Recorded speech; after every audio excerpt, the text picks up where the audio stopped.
Bonjour, bienvenue au Diva du Divan.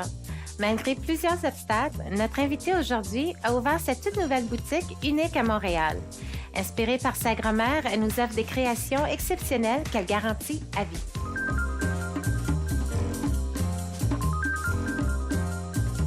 Mon nom est Geneviève Laurent, je suis entrepreneur et designer et propriétaire de Bigarade Fine Literie.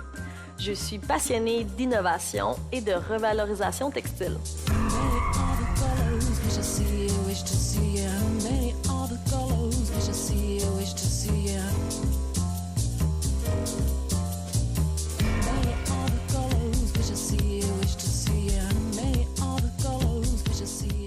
Bonjour Geneviève. Bonjour Cindy, ça va bien? Ça va super bien.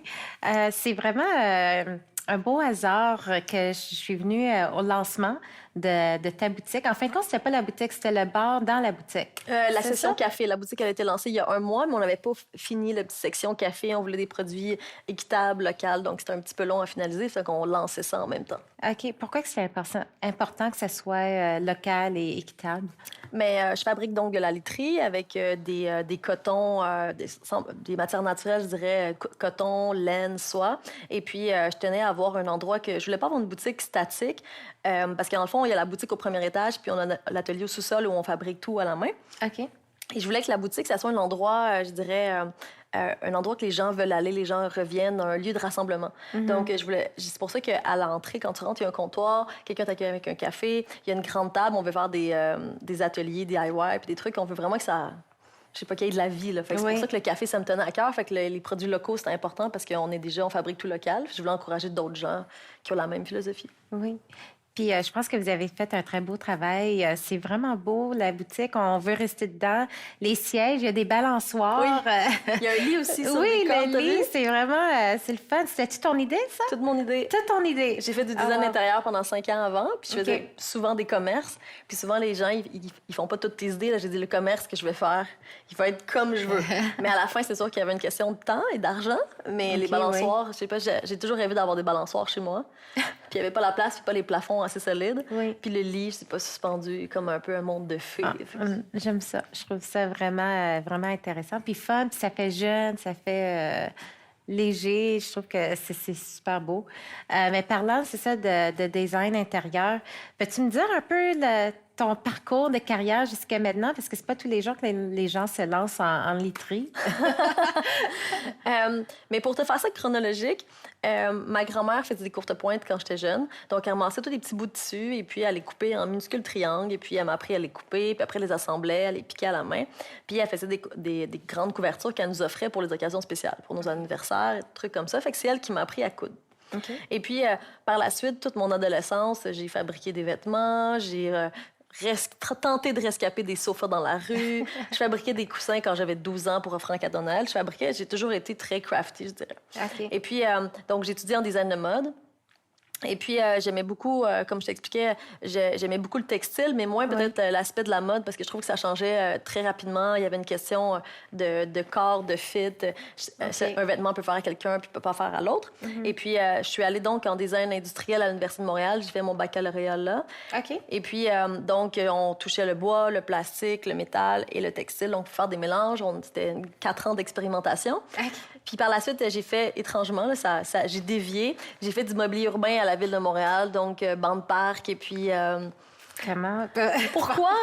C'est un hasard. Il y avait un stage à la Ville de Montréal. Je voulais avoir une première expérience de travail. Je savais pas que je voulais être entrepreneur à l'époque. Tu sais, moi, j'étais juste... OK, c'était pas en tête encore. Non, j'ai pas d'entrepreneur beaucoup dans ma famille, puis...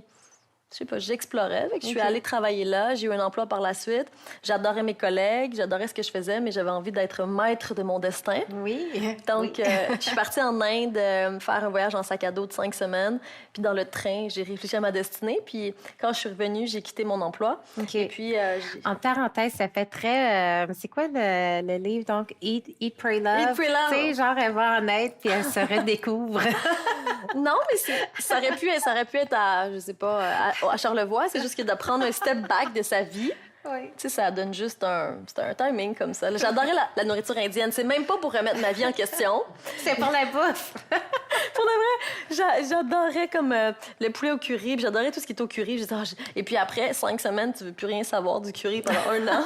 Mais donc c'était un voyage gastronomique à la base. OK. Puis ça n'a pas été si spirituel que ça. J'ai beaucoup écrit, mais je suis pas allée dans des camps de yoga. J'étais allée dans un ashram, mais j'ai quand même gardé ça. OK. J'ai fait beaucoup de magasinage, surprenamment. Ça n'a pas été parfait. Mais par la suite, j'avais toujours un atelier à la maison. OK. Donc, j'ai commencé à faire des coussins avec des vêtements recyclés.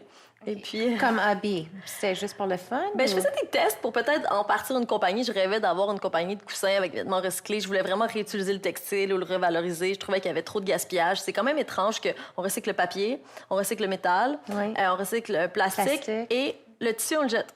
OK. Et puis pourtant, le tissu, il y a 100 coton, par exemple, des matières naturelles, ça se décompose de 1 à 5 ans. Mais les matières synthétiques, comme le polyester, mais ça prend 500 ans avant de se décomposer parce que c'est fait à partir de pétrole. C'est comme du plastique. C'est comme jeter du plastique dans les poubelles, comme dans les ordures. Donc, ça me choquait. J'ai commencé à faire mes premiers coussins, puis c'était une horreur. Il était laid. Quelqu'un te l'a dit qu'ils étaient là ou ça, c'est toi qui juges par toi-même? Étrangement, j'avais commencé des cours d'entrepreneuriat chez Compagnie F. OK. Et puis, c'était les premiers cours, on devait présenter notre projet. Puis j'avais apporté mon premier coussin devant genre un jury, mais un autre jury. Tu l'as-tu toujours? J'aimerais ça le voir. Non, je l'ai pas gardé. Je pense que j'ai même pas de photo tellement qu'il était... Non. J'avais fait un patchwork, puis j'avais pris plein de tissus qui marchaient pas. C'était pas beau. OK. Donc, je l'ai présenté aux 8 autres personnes qui étudiaient avec moi, puis j'ai vu leur face se décomposer, tu sais, vouloir être poli, faire... Oh non! J'ai fait bon. Et puis, Ils ont-tu dit, à la place de dire c'est beau, ils disent c'est intéressant. C'est original. C'est original. C'est différent. Belle réflexion. Bel essai. Il y en a beaucoup qui ont osé rien dire. Oui. Je les fais passer pour avoir leur input. Non, ça... Donc, finalement, étrangement, cette même semaine-là, on m'a offert un gros contrat en design intérieur. OK. Quelqu'un que j'avais connu à mon emploi précédent. Donc, je me suis ramassée avec un contrat avec 20 000 pieds carrés à designer. J'avais jamais fait de design intérieur. OK, wow. Les gens vont dire que, dans le fond, ils pensaient que j'étais designer. Un designer, Oui, ça sait tout faire. Ça sait faire du graphisme, ça sait faire du intérieur, ça sait faire des objets. Donc, j'ai commencé ça, puis j'ai fait ça pendant 5 ans. J'ai designé des Sur commerces. un coup comme ça, sans background en design intérieur. Ouais. Wow. Mais il y a des cours qui sont similaires. Si un designer d'intérieur m'entendait, il va me couper la tête. OK. Mais il y a certains cours, disons, qui peuvent être semblables. T'sais, on a des OK. cours de matériaux, on a des cours de couleurs. C'est sûr qu'à la fin, on utilise tous les deux AutoCAD. Il y a des choses à apprendre, mais disons que j'ai appris sur le tas. OK. Puis pendant Fair. 5 ans, j'ai fait ça. Wow. Et puis... Puis t'as aimé ça? Pendant J'ai 5 ans, adoré ça. J'ai adoré être dans la peau d'un jour d'un dentiste, un jour d'un restaurant. OK. C'est comme si c'est comme un jeu de rôle. J'ai adoré ça. J'ai vraiment adoré ça. La partie que j'aimais moins, c'était courir après les factures pour se faire payer. OK, ouais. Ça, c'est jamais le fun. Ça, c'est plus stressant. Et puis, il y a à peu près 2 ans, ce qui a fait dévier ma route, ma grand-mère, son amoureux des 10 dernières années, est décédé. OK. Et puis, elle s'est retrouvée en résidence. Et puis, sa vue baissait. Elle refusait de marcher, elle voulait rester dans sa chambre, elle voulait rien faire. Et à son anniversaire, ma mère a organisé une fête. OK. Et puis, je lui ai apporté des fleurs. Et puis, je lui ai fabriqué un coussin. Donc, Oui. ça faisait vraiment longtemps que j'avais pas fait de la couture. Oui. Et puis, ma mère me dit, apporte pas de coussin. Ta grand-mère a cousu toute sa vie, elle n'en voudra pas. Elle en a plein, elle n'en a pas besoin. Je dis, j'ai Peut-être c'est à cause qu'elle avait vu l'autre qui était pas très beau, l'autre coussin. Oui, mais il y a quand même 5 ans d'écart entre les deux histoires, ou 4 ans et demi. Donc, entre-temps, avec le design intérieur, disons que mon goût s'est raffiné. Tu sais, j'ai évolué. Oui, OK, good. Je sais pas, l'œil peut-être s'améliore avec le temps. Non, il était beau, Il était beau, OK. Il était même super beau. Mais tout ça pour dire que c'est un bon point, je vais y en reparler. Oui, OK. Donc, je lui offre ça, et puis ma grand-mère a à peine regardé les fleurs. OK. Et puis, elle était super émue par ce fameux coussin. Elle voyait presque plus rien, mais elle flattait, puis elle était émue, wow. puis elle s'est levée. Puis elle est allée marcher pour montrer à d'autres personnes dans sa résidence le coussin que sa petite fille lui avait fabriqué. Oh, elle était fière de toi. La première chose, ce qu'elle m'a dit, c'est que c'était la première chose qu'on fabriquait pour elle. C'est toujours elle qui avait fabriqué pour les autres. Wow. Donc, elle était super émue, puis je sais pas, ça m'a touchée. Tu sais, souvenirs Ben oui. d'enfance, j'ai revu ma grand-mère au chalet, j'ai revu plein de souvenirs qui étaient super importants pour moi. Et donc, en parallèle à mon entreprise, j'ai commencé une boutique en ligne où, justement, je faisais des coussins, de la literie, j'essayais de revaloriser des anciens textiles, Oui. de mettre l'emphase seulement sur des fins de l'eau, donc de un peu retransformer des choses, mais avec tout le bagage que j'avais eu. Puis on a eu un succès quand même... succès. On a eu un intérêt, serait Oui, bien oui, dire. c'est un succès. Un C'est succès, bien, hein. tu peux le dire. On a un article dans la presse, donc la boutique... ça s'est super bien passé. Puis, on a commencé à faire beaucoup de housses de couette avec différents patchwork, un peu inspirés des courtes pointes de ma grand-mère, mais disons un peu plus gros. OK. Puis, C'est ça qui est le plus populaire? c'est ce comme qu'on vend le commande? plus. Ce qu'on OK. vend le plus, ou ce que je préfère faire, je dirais, c'est des housses des housses de duvet avec une fermeture éclair, puis il y a des patchwork, donc il y a des grands triangles ou des rayures, et souvent, OK. les gens viennent en boutique pour faire leur housse sur mesure. Donc, je fais beaucoup, beaucoup de sur mesure. OK. Donc, on peut choisir sa couleur. Tu sais, il y avait un mur avec plein de couleurs. Oui, oui, donc, les avec gens toutes les peuvent toiles. choisir ce qu'ils veulent, et puis on le fabrique dans le sous-sol pour eux. OK, wow.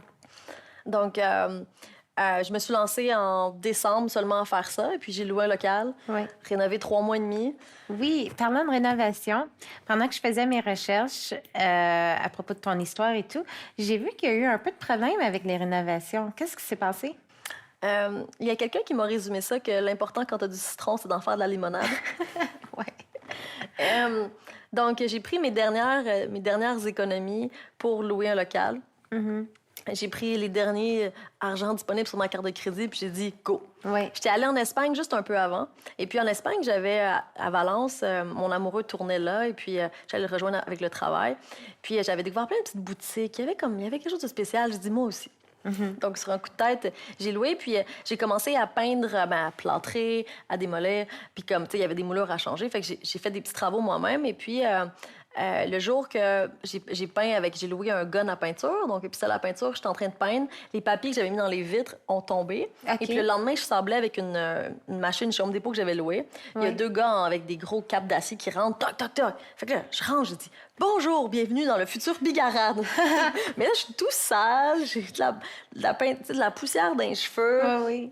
Puis là, il me regarde, « Mademoiselle, savez-vous ce que vous faites, c'est illégal. » Illégal? Puis je suis en train de sabler. J'ai loué chez Home Depot une machine. Mais il m'explique que, dans le fond, le règlement de la Commission de la construction, c'est que tu n'as pas le droit de rénover, sabler, installer une tablette OK. dans un local commercial si tu n'as pas de carte de compétence, si tu n'es Wow. pas menuisier, peintre et compagnie.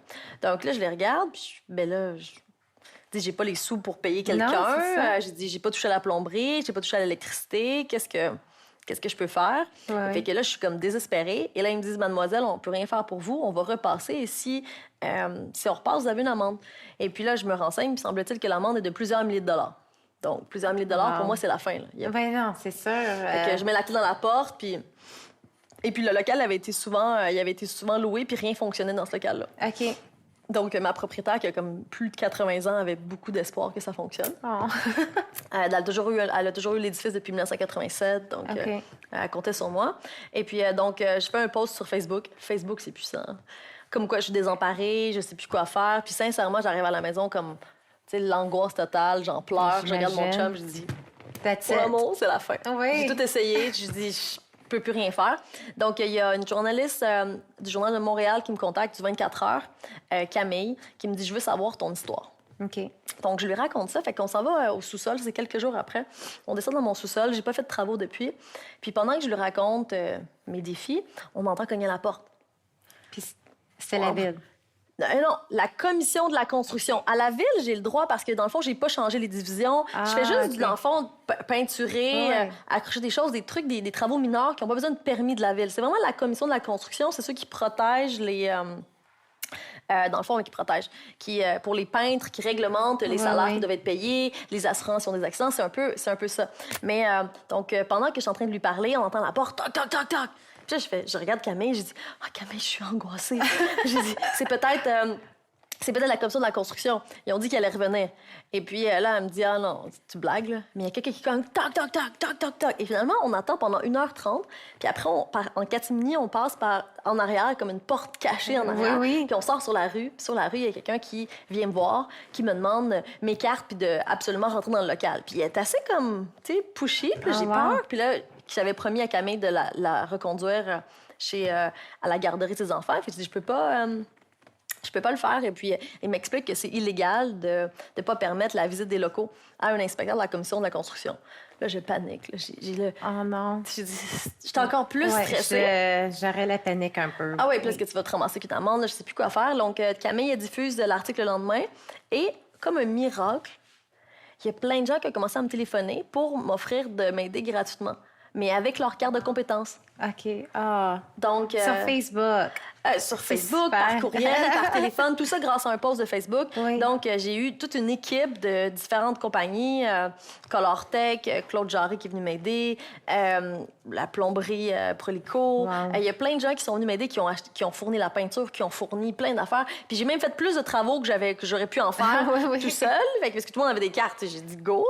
Et puis, ça a permis, sérieusement, comme un miracle. Puis ils ont donné du temps juste parce qu'ils trouvaient ça triste, cette histoire-là. Mais c'est triste. Tu penserais que les gens veulent encourager un entrepreneur à partir sa business. C'est bien pour la vie, c'est bien pour l'économie. Tout le monde en profite. C'est une belle business. Pourquoi te rendre la vie difficile? C'est pas, comme tu dis, c'est pas de l'électricité ou de la plomberie ou quoi que ce soit. Oui, mais là, après le plombier, il y a un produit qui est venu m'aider. J'ai dit, ben oui, on va faire des choses. Si tu me l'offres, on va changer des... C'est gratuit, pourquoi pas? Mais c'est gratuit. C'est surtout que c'est apprécié d'avoir cette aide-là. Puis j'ai gardé des gens comme amis. Là, on se parle encore sur Facebook. Oui. Puis, mais ça m'a tellement touchée de pouvoir... Imagine que tu lis un article sur quelqu'un puis t'offres de ton temps gratuitement, là. Puis pas une journée, pas un après-midi à déménager, là. Ils sont revenus souvent, puis maintenant, avec le recul, j'aurais jamais pu ouvrir le 4 avril, la boutique et même le café sans eux. En ce moment, je serais encore en train de sabler. Parce qu'il y avait tellement de choses à faire. C'était mon premier projet que je faisais de mes blancs chemins. OK, oui. Donc, j'avais sous-estimé le travail. Donc, j'ai eu une chance. Là. Pendant tous ces mois-là, j'arrivais à la maison, j'avais mal aux pieds, j'étais sale, je me couchais sans douche, puis j'étais épuisée, puis je disais « Merci, mon Dieu. » Bien, merci. Merci à ces gens-là. C'est tellement... c'est des petits anges qui sont venus. C'est extraordinaire. Sérieusement, j'ai eu une chance incomparable. J'ai eu souvent des malchances, mais ça, j'ai un karma cette année là, extraordinaire. Même te rencontrer, j'ai un karma extraordinaire. Oui, bien, je suis sûre que ça va continuer pendant très longtemps. Mais avec tout ce que tu as vécu, de l'inspiration de ta grand-mère et de tes voyages, puis là, tu sais, de te lancer en entrepreneuriat, les constructions, il y a beaucoup qui s'est passé dans cette dernière année. Y a-t-il une leçon que peut-être tu as pris de tout ça? Ou tu n'as rien appris cette année? C'est possible, ça aussi. Oui, j'ai appris beaucoup de choses. Oui, j'ai appris beaucoup de choses.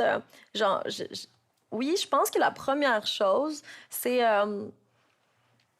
l'humilité. J'ai appris l'humilité de... Souvent, on essaye...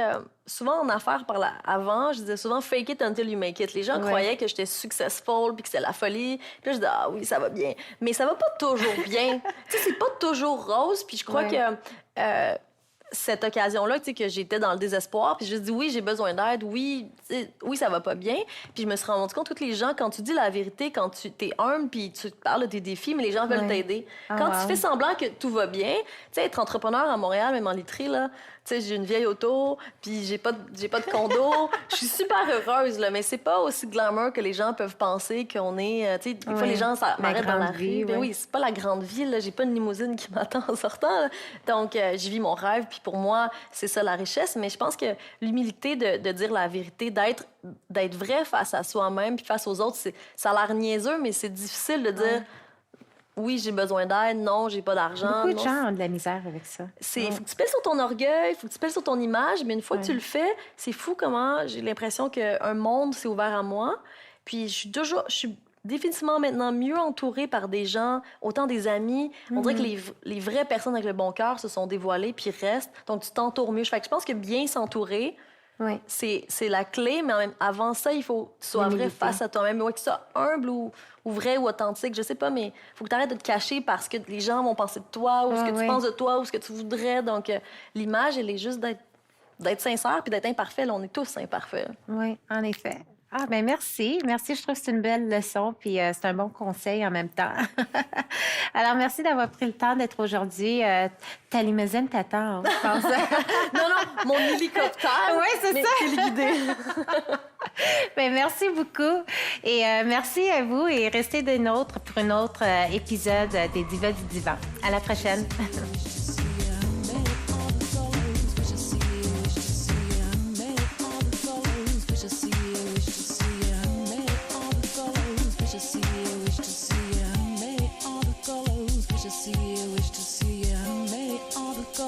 Wish to see you, wish to see you, many other colors. Wish to see you, wish to see you, many other colors.